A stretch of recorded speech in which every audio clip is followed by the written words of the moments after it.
much trouble is this Houston team in? Oh, they're in a world of trouble. They don't win tonight. It's over. It's just that simple. I picked them to lose this series in 6 or 7 games. Initially, it was 7 max, as you well know. Then I thought about it, and I said 6 because I thought Golden State would steal 1 in Houston, which they have. They'll protect their home courts in Game 3 and 4.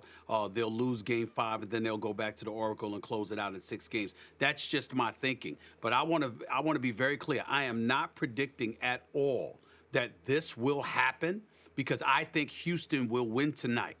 But if Houston loses tonight's game, they might get swept.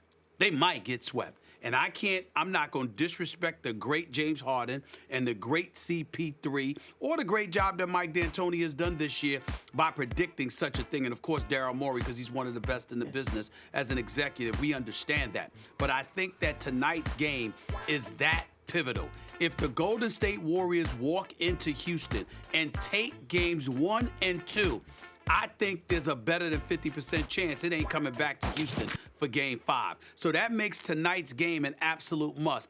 And one of the reasons, Max, that I have a problem with what Mike DAntoni is saying, this is why Mike DAntoni, who's an incredibly nice man and a damn good coach, why he's had some issues with some of the things that I've said in the past. Because he puts me in positions where I have to highlight the difference between a good coach and a championship coach. And a great one. A good coach does what they do, like Mike DAntoni says.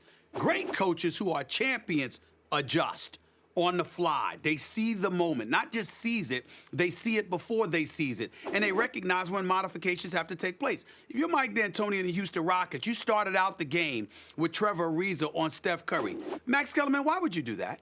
Because you got to remember something. Yes, Steph Curry, you don't want him to get loose and you don't want him to get off. But you got the P.J. Tuckers of the world going up against a Kevin Durant. Kevin Durant gave it to everybody. There were times when Nene was on him, when Clint Capella was on him, when James Harden was on him. Obviously, when P.J. Tucker, and to a lesser degree, Trevor Ariza. But here's my point. You take a Trevor Ariza and you put him on Kevin Durant. Do you know why you do that, Max?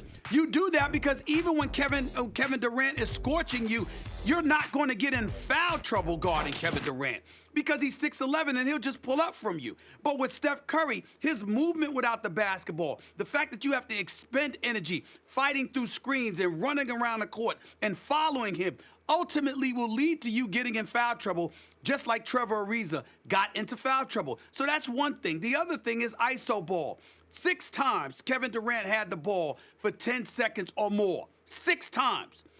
James Harden, 28 times he had the ball for more than 10 seconds. Well, Max Kellerman, if you've got the ball for more than 10 seconds, that means the ball is not moving, which means that essentially Golden State is resting while on the court with you because they know they've got this dude in isolation and we don't have to watch everybody else. We just need to spy. And if we're able to do that, then all of a sudden, you don't have to sub as much if you're Steve Kerr. You can ultimately spell for yourself while not even going to the bench. And the very impediment potentially to the Warriors' success, which is what Klay Thompson alluded to in Game 1 when they went against the Pelicans, was pace of play. But you're not pushing it like you customarily do because you're getting stuck in isolation. So these are the kind of things, Max, that I think DAntoni is going to have to adjust to because if he does not, the Warriors are going to win. And if the Warriors win, it's a wrap.